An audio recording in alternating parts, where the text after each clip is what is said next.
지금 이번 한 주간은요, 교회력으로 보면 참 중요한 시기입니다. 오늘이 종료주일이고요. 그리고 내일부터는 고난주간 특별 새벽 기도가 있고, 우리 교회는 금요철야를 성금요일로 드리고, 다음 주일날은 영광된 부활절로 드립니다. 이것은 우리 교회만 드리는 것이 아니라 전 세계 모든 교회라면요, 이 시기에 특별한 은혜를 사모하며 많은 교회들이 다 비슷할 정도로 이렇게 많은 행사와 잔치와 예배를 드리게 되어 있습니다. 왜 그러냐? 바로 이 시기가 신학적으로는 너무나 중요한 시기고 은혜 받을 수 있는 복된 시간이라는 것입니다. 성경도요, 고난주간과 부활절이 얼마나 중요한지를 우리에게 분명하게 가르쳐주고 있습니다. 자, 우리가 알고 있는 복음서는요, 마태, 마가, 누가, 요한복음입니다.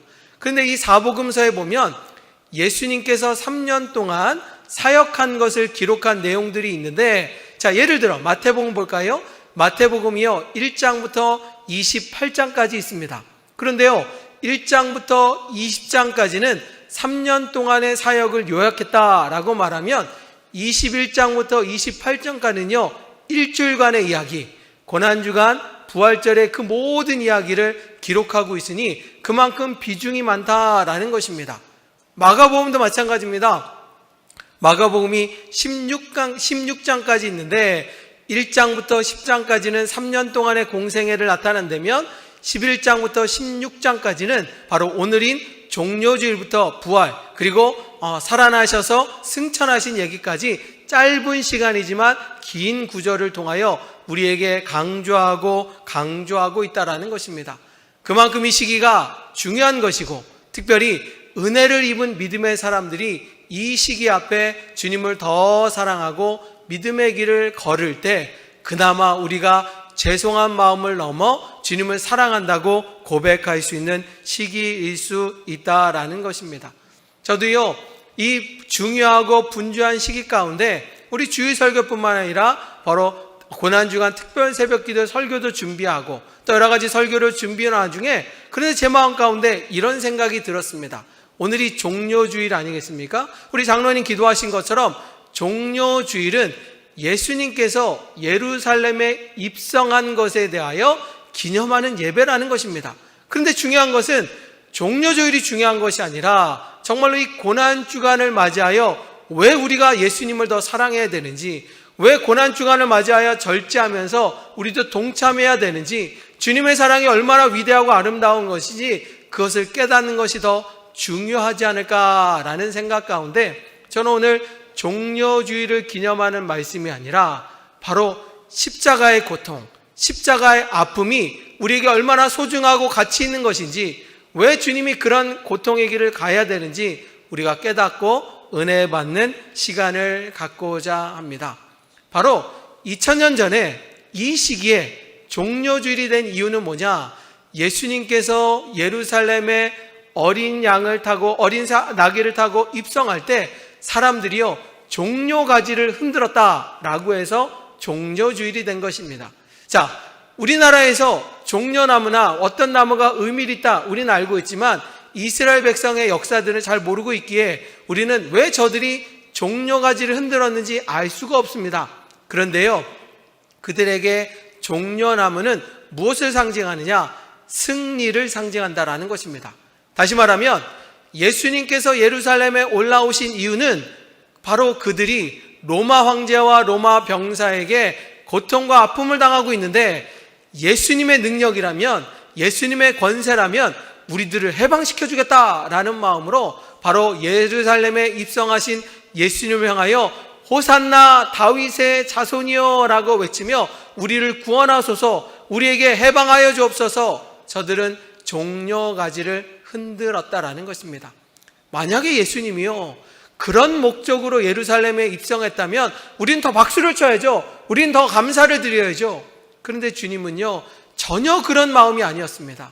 주님은 저들을 물리치기 위한 것이 아니라 십자가의 고통을 당하기 위하여 예루살렘에 입성하였으니 저들의 모습을 보며 주님은 속상하고 마음 안타까워하며 마음이 아파하셨을 것입니다. 그렇게 종료주일을 맞이하여 주님이 예루살렘에 입성하신 뒤로 주님은 고통을 당하고 아픔을 당하는 바로 금요일 전까지 여러 말씀을 전하고 여러 복음을 전하며 여전히 우리를 사랑하시고 소망의 말씀을 전해주고 계셨다라는 것입니다. 그렇게 주님은 입성하시고 나서 이제 목요일이죠. 겟세마네 동산에서 기도하셨습니다. 뭐라고 기도하셨느냐? 평상시에는 우리를 위하여 아픈 사람들 위하여 기도하신 예수님께서 겟세마네 동산에서 주님 앞에 간절히 땀방울이 핏방울이 될 정도로 간절히 무엇을 놓고 기도하였는가? 주님, 제가 꼭 이 길을 가야 됩니까? 주님, 제가 꼭 죽어야만 됩니까? 아니, 주님, 십자가의 고통이 너무나 참담한데 견딜 수 없을 텐데 그 고통을 헤아릴 수 없는데 제가 이 자리를 꼭 가야 됩니까? 라고 할 때 하나님 아버지는요, 예수를 향하여 아무 소리도 하지 않았다라는 겁니다. 만약 그 자리 가운데 말씀하셨다면 예수님은 다르게 행동할지도 모릅니다. 그런데 예수님은 기도하면서 깨달았습니다. 그 길밖에 없다는 것을. 예수님이 희생해야 돼야 우리가 살 수 있다는 유일한 길을 알았기에 하나님은 침묵하셨고요. 그래서 주님은 마지막에 순종하겠다라고 말씀하셨습니다. 그러나서 로마 병사들이요, 예수님을 끌고 잡아갑니다. 그리고 유대 종교 최고 지도자인 바로 그 유대 대제사장에 가서 신문을 받기 시작합니다. 뭐라고 말하느냐? 아무 죄가 없는 예수님을 향하여 당신은 성전 모독을 했으니까 당신은 죽어 마땅합니다 라고 이야기를 했습니다. 자, 그런데 그 당시에는요, 대제사장이요, 사형할 수 있는 권한이 없었습니다. 죽일 수 있는 권한이 없었습니다. 그래서 어떻게 되는가? 성경에 보면 로마 황제가 임명했던 총독이 사형권을 갖고 있고 죽일 수 있는 권한을 갖고 있기에 바로 빌라도라는 총독에게 보내줘서 예수님을 죽여달라고 부탁하는 이야기가 나와 있습니다. 자, 그런데 총독이었던 빌라도가 가만히 생각해 보니까 예수님이 죄를 짓지를 않았어요. 로마 형편에 의하면 아무런 죄도 저지르지 않았는데 어떻게 사형을 언도할 수 있겠습니까? 그래서 아니다, 죄를 찾을 수 없다, 못한다 라고 하자 아마 그때 유대 종교 지도자들이 이렇게 협박했을 것입니다. 만약에 예수님을 죽이지 않으면 우리는 밀란을 일으킬 것이고 그러면 당신은 총독으로 쫓겨날 것입니다. 그러니 우리 뜻대로 해달라 라고 얘기했고요. 결국 그 압박에 빌라도 총독은요, 아무 죄가 없는 예수님을 죽일 수밖에 없는 사형 선고를 하는 십자가 처형을 승인하는 이야기가 성경 가운데 나와 있습니다. 그리하여 예수님은요, 로마 병사에 끌려가서 바로 고통과 고난을 당하는 그런 아픔의 자리에 놓이게 되었습니다. 로마 병사들은요, 예수님의 옷을 다 벗겼습니다. 수치를 당하기 위하여 그렇게 하셨습니다. 두 번째로 머리에 가시관을 씌워서서, 여러분 머리가 얼마나 민감합니까? 조금만 아파도 괴로운 것이 우리인데 그 머리에 가시관을 씌워서 조금만 움직일 때마다 그 가시가 머리를 찔러 고통하게 하고 피가 나게 하고 참을 수 없는 아픔의 시간을 가질 수밖에 없었습니다. 마지막으로 온몸을 베끼고 나서 채찍으로 때리기 시작합니다. 여러분, 가죽으로 맞았을 때 얼마나 아픕니까? 힘이 듭니까? 그런데요, 그 가죽 끝에는 납이 달려 있어서 그 납이 살을 뚫고 살을 찢어서 정말 피가 나고 고름이 나오고 고통을 당하는 장면이 성경 가운데 그대로 나와 있습니다. 주님은요, 죄를 짓지 않았습니다. 고통을 당할 이유도 없었습니다. 그런데 저와 여러분들의 죄를 속죄하기 위하여 그 고통의 자리에 놓이게 되었고, 예수님은 피하고 싶었습니다. 그런데 하나님이 동의하지 않았습니다. 예수님이 고통당하여야 우리가 살아날 수 있고 예수님이 채찍을 맞아야 우리는 구원받을 수 있다는 그 자리 가운데 감내하며 그 고통의 자리를 참으셨습니다. 그리고 50kg 되는 십자가를 메고 골고다 언덕을 오르셨습니다. 이미 만신창이가 되었고 고통을 입었고요, 아무 힘이 없던 주님은요, 몇 번을 쓰러지면서 넘어졌지만 또 일어나고 또 일어나 골고다 언덕까지 올라가 가장 아프고 힘든 손과 발에 못에 찔리고 십자가의 고통을 당하셨다라는 것입니다.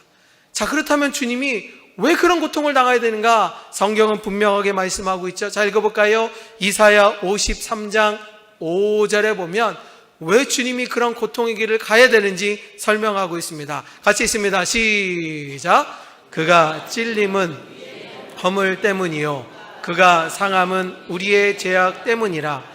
그가 징계를 받음으로 우리가 평화를 누리고 그가 채찍에 맞음으로 우리가 나음을 받았도다. 아멘. 우리가 평화를 누리고 우리가 나음을 받고요, 우리가 구원을 받을 수 있는 일은 무엇이냐? 예수님이 우리의 죗값을 치르기 위하여 고통을 당하여야 되는 그 일밖에 없었다. 성경은 말씀하고 있습니다. 얼마나 아프셨을까요? 얼마나 고통을 당하셨을까요? 여러분, 그런데요, 제가 아무리 설명해도요, 그 당시의 모습은 상상조차 할 수도 없을 것입니다. 그래서 여러분, 이 시간 우리 예수님의 고난 5분짜리 영상을 보면서 우리 주님이 나 때문에 이렇게 힘드셨겠지, 주님이 나 때문에 이렇게 고통당하셨겠지, 우리 영상을 보면서 우리 예수님의 사랑, 예수님의 은혜를 생각하는 시간을 가져보도록 하겠습니다. 우리 특수면 꺼주시고요.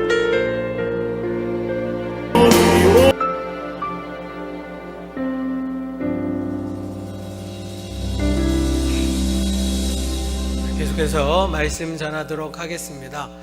자, 여러분 아시는 것처럼 이거는 패션 오브 크라이스트라는 예수님의 순환에 대한 영화를 요약한 것입니다. 이 작가가요, 믿음 가운데 상상을 해서 이렇게 만든 게 아니라요, 정말 성경 말씀을 연구하고 신학자들이 이런 고통을 당했을 것이다, 상상이 아니라 진짜로 일어난 이야기를 이렇게 영화로 표현했다라는 것입니다. 얼마나 고통당하시고 얼마나 힘드셨을까요? 그런데도 그 묵묵히 그 길을 걸었던 이유는 다른 이유가 아니라 저와 여러분들을 사랑하시는 하나님의 은혜라는 것을 우리는 잊지 말아야 될 줄 분명히 믿습니다. 저는 그러면서도요, 6시간 십자가에 매달려 고통을 당하는 주님께서 다른 말씀을 하신 것이 아니라 7마디를 하셨고요, 그 7마디가 주님을 위한 말씀이 아니라 여전히 우리를 위한 말씀이고요, 그 말씀이 얼마나 소중하고 귀한지 우리 그 말씀을 통하여 다시 한번 주님의 사랑을 깨닫는 그런 시간을 갖기를 원합니다. 그래서요, 주님께서 십자가상에서 7마디 하셨다라고 해서 그거를 우리는 가상 7언이라고 말하는데, 이게 한자로 하다 보니까요, 가상 7언, 가짜로 말한 것처럼 말하지만 그게 아니라 십자가 할 때 그 가와 십자가 위에서 말씀하셔서 십자가 위에서 7마디를 하셨다. 그래서 우리는 가상 7언이라고 말하고 있습니다. 첫 번째로 주님이 뭐라고 말씀하셨는가? 같이 읽어볼까요? 누가복음 23장 34절에 이렇게 말씀하셨습니다. 이에 시작. 이에 예수께서 이르시되 아버지 저희를 사하여 주옵소서. 자기들이 하는 것을 알지 못함이니이다. 아멘. 여기까지 있습니다. 저는 이 말씀을 읽으면서 그런 생각이 들었습니다. 참 못된 사람들, 예수님 죄 없는데 자기네 여권, 자기네 인권 그런 것 때문에 예수님을 고통당하며 죽이지 않았습니까? 제가 예수님이었고요, 제가 십자가에 절했다면 정말 화가 나고요, 정말로 분이 나서 그냥 가만히 것 같지 않아요. 그런데 예수님은요, 그 고통의 자리 가운데서도 저들을 용서해 줬다라는 것입니다. 예수님한테 채찍을 하여 살이 뜯기고 온 고통을 당하고요, 십자가의 못을 받고 고통당한 그 자리 가운데 깔깔거리고 웃는 저 로마 병사와 유대 지도를 향하여 저들이 알지는 못하여 저들이 하는 것을 모르고 있습니다. 용서해 달라고 하는 주님의 사랑이 얼마나 위대합니까?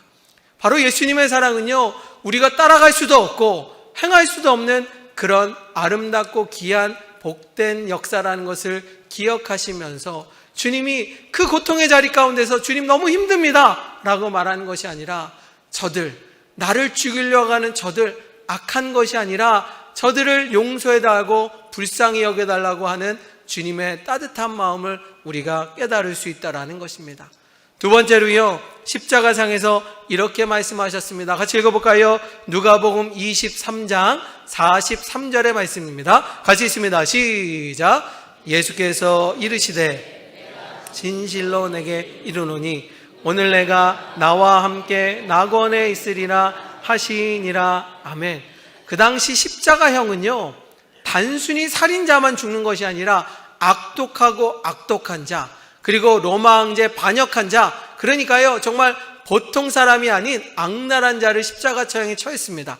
자, 그럴 때 예수님께서 십자가 처형을 놓을 때 양옆에 강도들이 있었습니다. 그런데 한 사람은요 예수님한테 조롱하죠. 너 예수는 사람들 다 고치고 죽은 자도 살렸는데 왜 너 자신을 구원하지 못하냐? 너 가짜다! 라고 조롱하는 사람이 있었지만, 그 반대편의 강도는 이렇게 말합니다.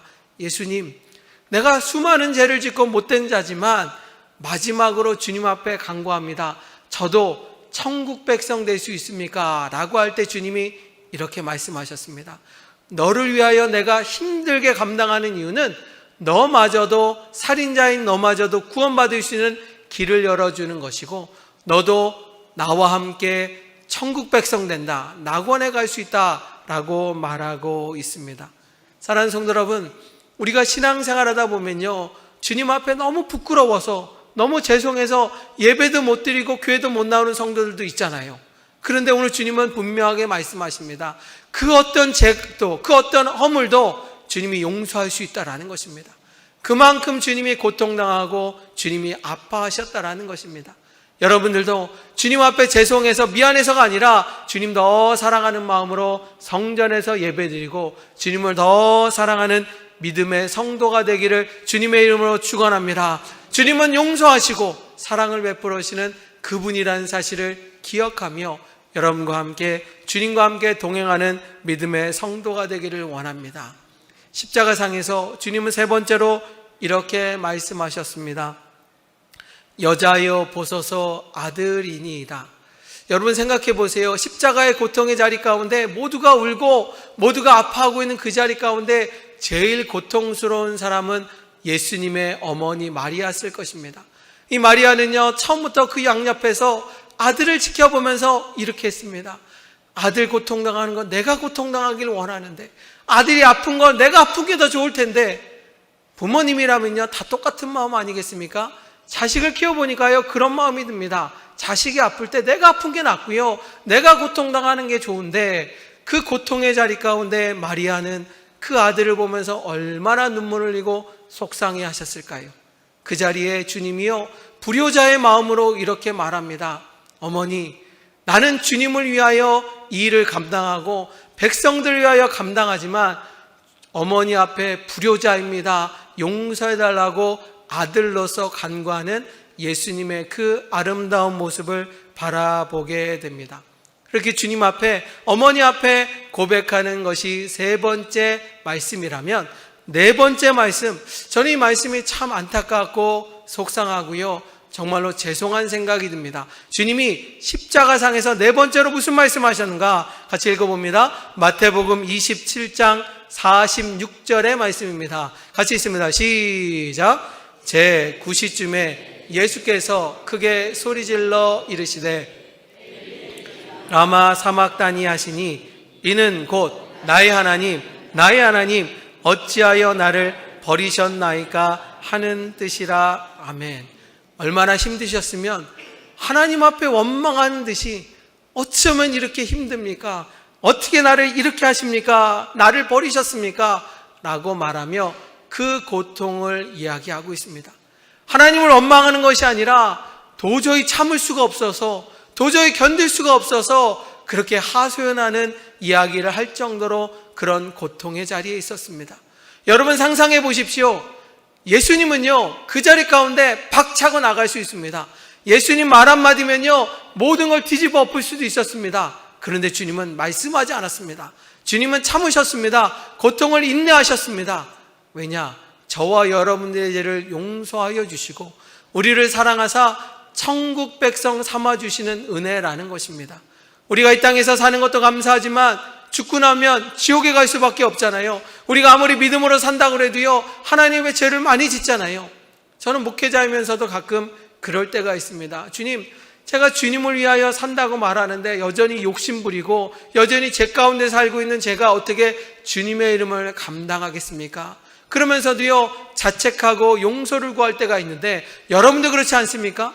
세상에 살다 보면 장로여, 권사여, 집사여 믿음으로 살아야 되는데 그러지 못하고 여전히 죄를 짓고 죄악 가운데 살고 있는 우리의 모습 가운데 주님은 우리를 용서해 주시려고 여전히 고통의 자리에 참으셨다라는 것입니다. 어느 책을 보니까요, 예수님의 사랑이 이것이다 라고 느껴져서 전하고자 합니다. 미국의 어느 목사님이요, 농부의 집에 며칠 동안 하숙하게 되었습니다. 그런데 어느 날 농부가요, 아침에 일찍 목사님을 부르시면서 닭장에 한번 가보면 신기한 장면이 있습니다 라고 소개하며 끌고 갔다라는 것입니다. 거길 가니까요, 바로 닭장에 암탉이 양 날개를 쭉 펼치고 누워있는 듯이 그렇게 있다라는 것입니다. 그런데요, 그 자리 가운데 조금 있다 보니까요, 삐약삐약 하고요, 새끼 병아리가 그 자리에서 나온다라는 것입니다. 그런데 가만히 보니까요, 어미닭이 멀쩡한 것이 아니라 온 얼굴이 다 상처투성이하고 죽었다라는 것입니다. 알고 봤더니 무엇이냐, 그 닭장에 족제비가 들어와서 그 족제비가 어미닭을 다 갉아먹고 피를 빨아먹고 죽였다라는 것입니다.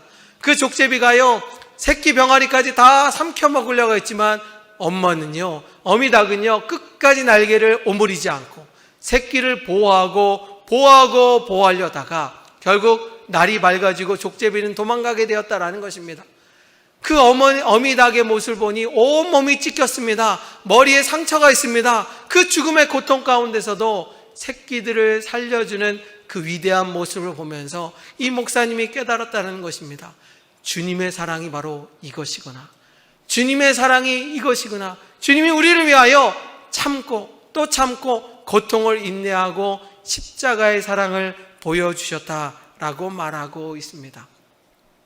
이 십자가형은요, 아까 말씀드린 것처럼 보통 사람이 아니라 악랄하고 특히요, 로마 황제에게 반역하는 자를 이렇게 죽여서 왜 그러냐, 수치를 당하기 위해서 그 누구도 왕에게 반역하지 못하도록 보여주기 위하여 십자가형을 처했다라는 것입니다. 그래서요, 보통 사람이라면요, 십자가에 매달려서 3일 동안 말라 죽인다고 합니다. 그런 고통을 갖게 합니다. 참을 수 없는 고통 가운데 정말 끔찍하게 고통을 주는 것이 십자가 처형이었고요, 그리고 나서 그 사람이 죽게 되면요, 그 시체를 어느 곳에 모시는 것이 아니라 그냥 십자가에 놔둔다고 합니다. 그러면 까마귀들이 와서 그 살을 쪼아 먹으며 그 시체를 다 갉아먹는다고 합니다. 얼마나 끔찍합니까? 살아서도 고통을 당하는데 죽고서도 정말로 인간답지 못하는 그런 흉측한 것을 보여주는 것이 십자가 처형이었는데, 바로 주님은요, 그 길을 마다하지 않고 만왕의 왕이고 우리의 창조주이시고 우리의 사랑의 능력의 주님에도 불구하고 우리를 위하여 그 고통의 자리, 처절한 자리도 함께 하셨고 견디셨다라는 것입니다. 사랑하는 성도 여러분, 주님의 사랑이 얼마나 위대하시는지 저는 이 고난주간을 통하여, 이 종려주를 통하여 여러분도 느끼고 주님을 더 사랑하는 믿음의 길을 가는 것이 바로 믿음의 도리라고 믿습니다. 다섯 번째로요, 주님은 목마르다라고 말씀하셨습니다. 얼마나 목마르셨으면, 저는 이것이요, 정말로 본능적으로 나오는 그런 얘기, 뭔가 물을 먹어야 되는데 먹지 못하여 고통당하는 예수님, 십자가에서 얼마나 고통을 당했는지 이 마디로 우리는 알 수가 있습니다. 여섯 번째로요, 예수님은 누가복음의 말씀을 통하여 이렇게 말씀하십니다. 내 영혼을 아버지 손에 부탁합니다. 도저히 견딜 수가 없어서, 더 이상 이겨낼 수가 없어서 이제는 죽음을 놔두고 이 모든 것을 주님 앞에 맡깁니다 라고 말하고 있습니다. 여러분, 아까 말씀드렸잖아요. 겟세마네 동산에서 주님은요, 자신이 얼마나 고통당할지를 알고 계셨습니다. 내가 모르고 당하는 것보다도 알고 있으면 더 고통스럽고 더 힘들 거예요. 그럼에도 불구하고 주님은 순종하셨고 끝까지 참으셨고 끝까지 인내하셨고 마지막으로 주님, 내 영혼을 받아주옵소서 마지막 유언처럼 말씀을 하고 있습니다. 그런데요, 저는요, 예수님께서 말씀하셨던 어떤 말씀보다도 이 7번째 말씀이 참 아름답고요, 고귀하고요, 세상에서 가장 존귀한 말이라고 저는 믿습니다. 자, 우리 마지막으로 예수님께서 말씀하신 것이 무엇이냐? 같이 읽어봅니다. 요한복음 19장 30절. 오늘 본문의 말씀입니다. 같이 읽어봅니다. 시작. 예수께서 신포도주를 받으신 후에 이르시되 다 이루었다 하시고 머리를 숙이니 영원히 떠나가시니라. 아멘. 저는 이 말씀이 너무나 아름다운 말이라고 합니다. 그 고통의 자리 가운데서 주님이 말씀하셨습니다. 다 이루었다. 다 이루었다. 너무 참기 힘들고 고통스럽고 잔인하고 혹독하고 힘들었지만 그러나 하나님의 뜻을 이루기 위하여 우리의 죄를 용서해 주기 위하여 다 이루셨다. 저는요, 세상에 정말 아름다운 말이 있지만 이 말씀이 가장 아름다운 말이고요, 정말 귀하고 복된 말이라는 것입니다. 주님이 우리를 위하여 고통을 참으시고 말씀하셨습니다. 다 이루셨다. 우리의 죄를 용서해 주시고 우리가 천국 백성 될 수 있도록, 하나님의 자녀가 될 수 있도록, 우리 그런 길을 갈 수 있도록 주님이 다 이루셨다라고 말씀하고 있습니다. 사랑하는 성도 여러분, 주님이여 고통당하는 것이 그냥 당하는 것이 아니라 우리를 사랑하셔서 처절하게 너무나 힘들게 고통을 당하셨음을 기억하시면서 오늘뿐만 아니라 이번 한 주간 고난주간을 맞이하여 우리도 절제하며 믿음으로 살아가는 것이 아름답고 존귀한 길이라는 것입니다. 혹자는 이렇게 말할 수 있습니다. 목사님, 저는 벌써 고난주간을 20번, 30번 하다 보니까 내 마음 가운데 주님을 사랑하는 간절한 마음이 사라졌다라고 말할 수도 있습니다.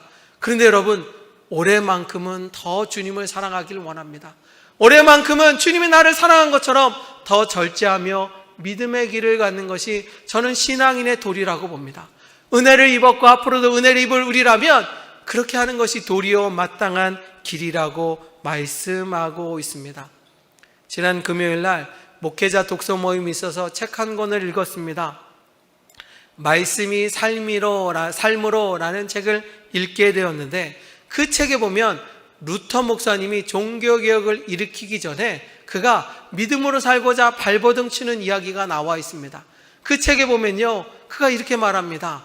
나는 주님 앞에 경건한 사람이 되기 위하여 새벽 시간에 2시간 동안 기도합니다. 그런데 분주한 일이 있으면 나는 3시간 기도합니다 라고 말합니다. 거꾸로 아니겠습니까? 우린 뭐라고 말합니까? 피곤합니다. 힘들어서 기도 못합니다. 이렇게 말하잖아요. 그런데 루터는 그렇게 말하지 않습니다. 나는 주님과 경건한 생활을 위하여 하루에 2시간 기도합니다. 새벽에 기도합니다. 그런데 만약에 더 분주하고 바쁜 일이 있으면 그것이 은혜의 자리로 오기로 3시간 기도합니다. 더 일찍 일어난다는 거죠. 더 기도한다는 거죠. 죄짓지 않으려고 더 노력한다는 것이죠. 그래서 루터가요, 그렇게 기도한 것뿐만 아니라 주님을 더 사랑하기 위하여, 표현하기 위하여 그가 수도사가 됩니다. 모든 삶을 포기하고요, 산골짜기에 올라가서 정말로 기도하며 말씀 가운데 거하려고 합니다. 그런데 그 수도원은요, 주님과 더 가까워지기 위하여 하루에 7시간, 10시간을 기도하게 합니다.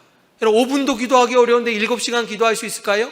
그런데 더 재밌는 사실이 있습니다. 책에 보면 뭐라고 말하냐? 하루에 7시간 기도하는 분량이 있는데 기도하지 못하면 다음날 숙제처럼 더 해야 된다라는 것입니다. 다시 말하면 내가 오늘 7시간 기도해야 되는데 5시간 기도하면 내일 7시간에 2시간을 더해서 9시간을 기도하며 주님 앞에 더 믿음의 길을 걸어야 된다. 그들이 수도운동이고요, 저들은 믿음을 지키기 위하여 발버둥 쳤다라고 말하고 있습니다. 사랑하는 성도 여러분, 우리는 그렇게 살 수는 없습니다. 우리 직장 생활도 해야 되고요, 여러 가지 분주한 일도 해야 됩니다. 그런데 마냥 바쁘다고 해서 저들은 저렇게 노력하고 믿음의 길을 걷는데 우리는 아무것도 하지 않고 그냥 걷기를 원하십니까? 그건 아니라는 것입니다. 주님이 우리를 위하여 이렇게 사랑해 주셨는데, 주님이 우리를 위하여 이렇게 고통을 당하셨는데 우리가 피곤하다 할지라도요, 기도해야 되지 않겠습니까? 주님 더 사랑해야 되지 않겠습니까? 그냥 내 멋대로 살아도 되지만 절제하고 살아도 되지 않습니까? 우리가 아무것도 안 할지라도요, 우리는 어차피 구원받은 자 맞습니다. 그러나 주님을 사랑한다면, 주님의 은혜를 알고 있다면 우리는 믿음의 길에 동참해야 됩니다. 사랑하는 성도 여러분, 오늘뿐만 아니라 내일부터 우리 교회 특별 새벽 기도를 합니다. 나오셔서 함께 기도합시다. 아니 못하시면 인터넷 예배를 드려서라도 믿음의 길을 갑시다. 절제합시다. 조금 더 참읍시다. 그런데 그 길이 생명의 길이요 은혜라는 것을 기억하면서 우리 호산나 성도들은 이번 한 주간 주님을 아프시게 하는 것이 아니라 주님을 돕고 주님을 더 사랑하고 동행하고 믿음의 경건한 길에 동참하는 우리 호산나 성도가 되기를 주님의 이름으로 축원합니다. 그 길이 생명의 길이요 그 길이 은혜의 길입니다. 저는 확신합니다. 이번 한 주간 우리가 절제하며 믿음의 길을 걷는 것이 단순히 주님을 위한 길일 수도 있지만 우리에게 은혜 베풀어 주고 우리의 영혼이 살아나는 귀한 잔치라는 것을 기억하시면서 주님을 더 사랑하는 우리 호산나 모든 성도가 되기를 주님의 이름으로 축원합니다.